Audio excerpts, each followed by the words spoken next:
ilaha illallah. Jadi enggak usah takut. Seluruh dunia mau selamatkan kita pun tak akan mampu tanpa izin Allah.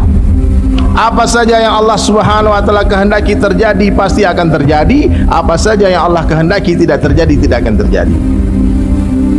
Jadi hadirin sekalian, kita harus mengenal Allah. Inilah perkara yang paling penting dalam kehidupan kita, mengenal Allah. Siapa saja yang mengenal Allah, dia pasti akan mencintai Allah. Siapa saja yang mencintai Allah Subhanahu wa taala, dia pasti akan takut kepada Allah. Pak, takut kepada Allah ini berbeda dengan takut kepada makhluk. Orang kalau takut sama makhluk dia lari menjauh.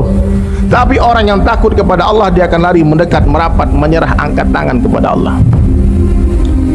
Maka hadirin sekalian, supaya kita bisa kenal dengan Allah, sibukkan diri dengan Allah. Sibukkan diri bicara kebesaran Allah, mendengar kebesaran Allah, memikirkan kebesaran Allah, melihat kebesaran Allah. Barulah kebesaran Allah hadirin akan masuk ke dalam hati kita. Hari ini kita sibuk dengan dunia, sibuk dengan teman-teman, kenal sifat teman, sibuk dengan keluarga, kenal sifat keluarga, sibuk dengan ternak, kenal sifat ternak. Tapi itu bicara Allah susah banget. Orang hari ini Pak menyebut Allah itu diganti-ganti, tergantung yang di atas. Udah dari sononya, paling top dia bilang Tuhan Pak. Ya ada Tuhan, yang ada hanya Allah. Maka mulai hari ini kita semua stop bicara selain Allah. Qul huwallahu ahad. Katakanlah Allah itu ahad. Gak ada yang serupa dengan Allah, tidak beranak, tidak ada peranakan. Allah tempat meminta, tempat bergantung. Maka siapa saja yang mengenal Allah, saya yakin Pak, ketika sifat takwa dan tawakal masuk ke dalam hati kita semua, kita tidak ingin lagi orang tahu masalah kita. Orang yang bertawakal itu siapa? Guru saya sampaikan, orang yang bertawakal itu orang yang tidak mau menceritakan masalahnya kepada siapapun kecuali kepada Allah. Bahkan dia tidak mau orang tahu masalah dia Pak. Rasulullah salat di belakang, salat berjamaah, di belakangnya ada sahabat-sahabat. Tiba-tiba jatuh pingsan tuh Pak, Abu Hurairah radhiyallahu pingsan. Orang-orang sangka dia sedang sakit ayan, epilepsi. Ketika dia angkat hadirin mulia, ternyata di dalam sarung beliau ada 3 batu untuk mengganjal perutnya. Lagi lapar. Beliau tidak mengadukan kelaparannya kepada Rasulullah, kepada sahabat-sahabat yang lain. Ya, itu tawakal hakikatnya itu seperti itu hadirin. Pernah Nabi datang kepada putrinya Fatimah radhiyallahu anha Az-Zahra. Nabi ucap salam 3 kali tak ada jawaban. Akhir terdengar lirih dari dalam rumahnya, Waalaikumsalam. Terbuka pintu hadirin mulia, ternyata Fatimah radhiyallahu anha, Sayyidatina Fatimah putri Rasulullah, tak sanggup meluruskan hijabnya dan mulutnya, bibirnya pucat pasi, gemetar, tiba-tiba terjatuh. Nabi peluk dia dan angkat menangis. Ada apa putriku? Kenapa kau begini? Ternyata udah 3 hari nggak makan. Dia tidak mengadukan kesusahannya kepada ayahnya. Ayah suamimu mana? Sedang berdakwah, belum pulang.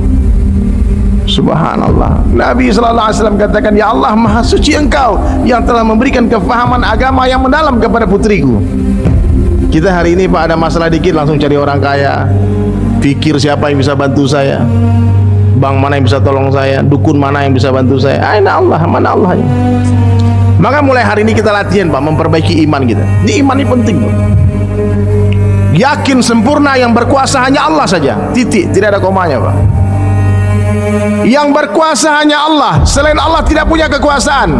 Selain Allah ini makhluk, semua makhluk dikuasai oleh Allah. Presiden tak punya kekuasaan, gubernur tak punya kekuasaan, wali kota, bupati tak punya kekuasaan, pak camat tak punya kekuasaan. Jangankan menguasai orang banyak, menguasai diri mereka pun mereka tak mampu. Hanya Allah satu-satunya zat yang berkuasa mutlak. Itu iman Pak. La ilaha illallah. Hanya Allah yang menciptakan, selain Allah diciptakan. Hanya Allah yang memelihara, selain Allah dipelihara. Hanya Allah yang memberikan rezeki, selain Allah diberikan rezeki. La ilaha illallah. Kita tidak berjumpa, namun Allah jumpakan kita. Kita tidak berpisah, namun Allah yang pisahkan kita. Libatkan Allah dalam setiap aktivitas, setiap perkataan. Itulah tauhid, itulah iman. Kita tidak duduk, namun didudukkan oleh Allah. Ya, Pak. Jadi beda orang-orang musyrik dengan orang mukmin itu bedanya mudah membedakan. Suruh dia bicara. Orang musyrik tak pandai sebut nama Allah. Kita tidak berjalan hadirin, namun kita diperjalankan oleh Allah. Kita tidak hidup, namun kita dihidupkan oleh Allah. Dan gak lama lagi kita semua akan mati. Ini kalau saya lihat wajah-wajahnya ini gak lama lagi. Ini Pak, gak lama lagi. 16, 70 years, 60-70 tahun. Ada yang 100 tahun umur di sini? Nggak ada. Ada? Jadi hadirin sekalian, kenali Allah. Ini perkara yang paling penting dalam kehidupan manusia. Iman. Ketika di hati ada kebesaran Allah, hadirin sekalian, ma fi qalbi ghairallah. Tidak ada makhluk di hati. Dunia di tangan, di hati jangan. Nah, mobil taruh di garasi, jangan masuk hati. Istri disayang saja, jangan masuk hati. Di hati hanya Allah saja. Berat ini Pak.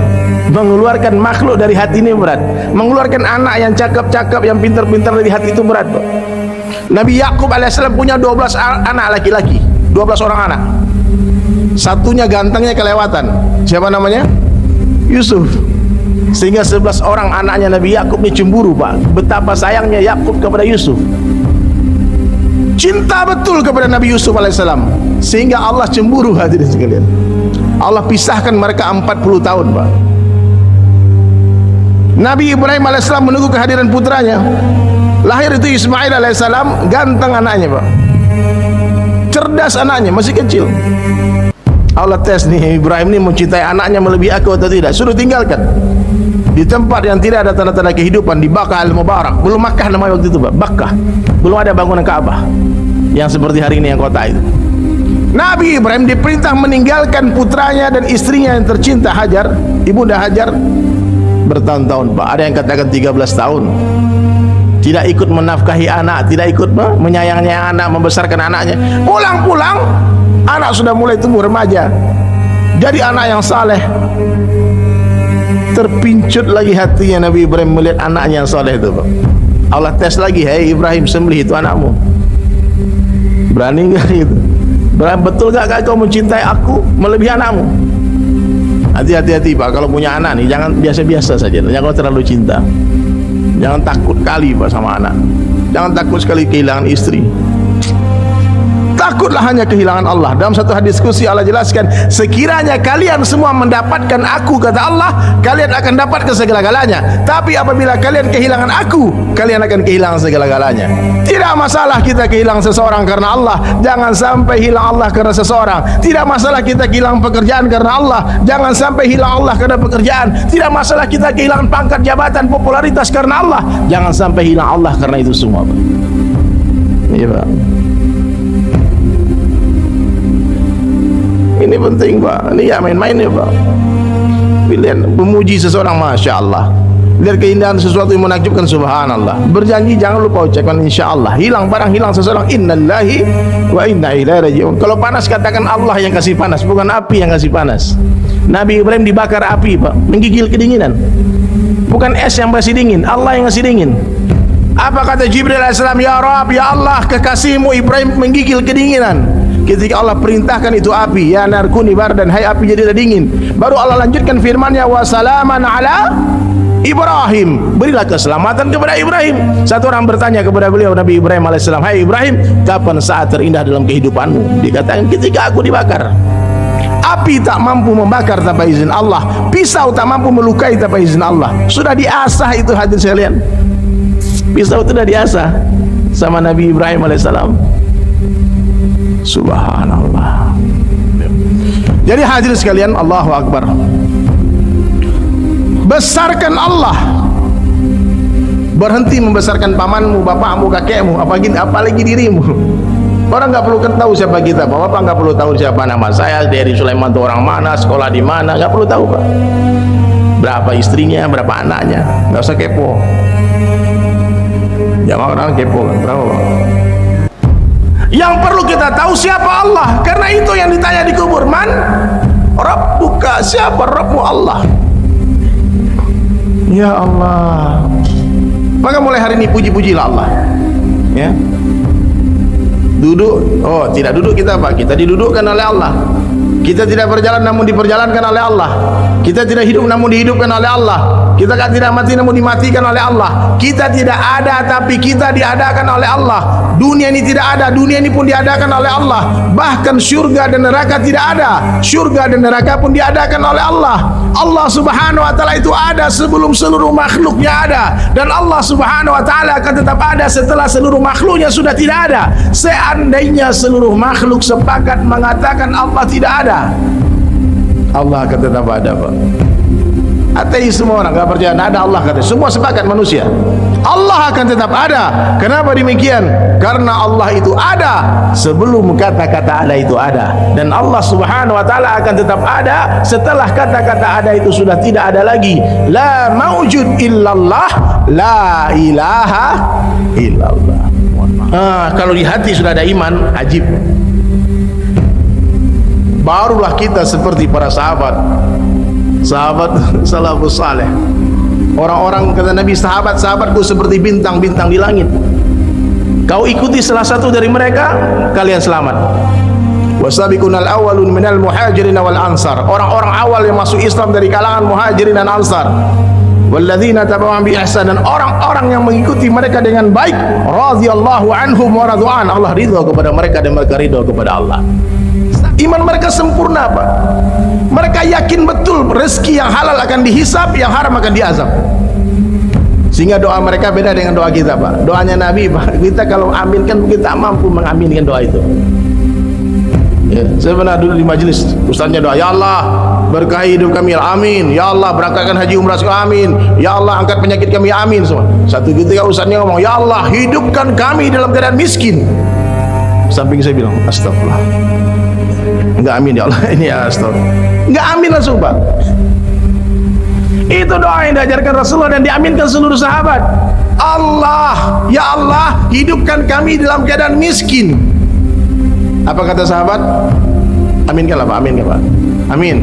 Matikan kami dalam keadaan miskin, bangkitkan kami bersama orang miskin. Seluruh sahabat pengen miskin, tapi ternyata sejarah mencatat yang kaya banyak, Pak. Abdurrahman bin Auf kaya, Utsman bin Affan kaya, banyak lagi sahabat-sahabat yang miliuner, multi miliuner, infakkan 100 ekor onta, 1000 ekor onta, 700 ekor kuda. Biasa, Pak. Sama seperti kita semua, kita pengen kaya, yang miskin yang banyak. Dulu sahabat semua pengen miskin, ternyata yang kaya yang banyak. Yang berlaku hanya keinginan Allah. Tapi coba bayangkan, Pak, hadirin sekalian, ibu-ibu semua bayangkan, orang yang ingin miskin, ternyata Allah kayakan dia, apa yang akan dia lakukan? Give.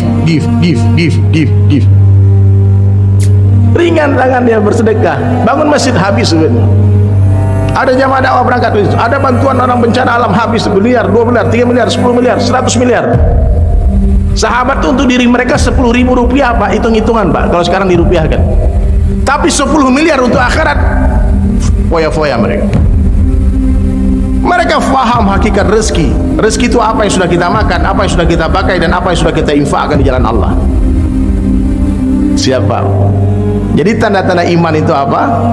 Nih, coba periksa hati kita masing-masing. Tanda-tanda iman masuk ke dalam hati, datangnya dunia tidak menggembirakan hati, dan hilangnya dunia tak menyedihkan hati.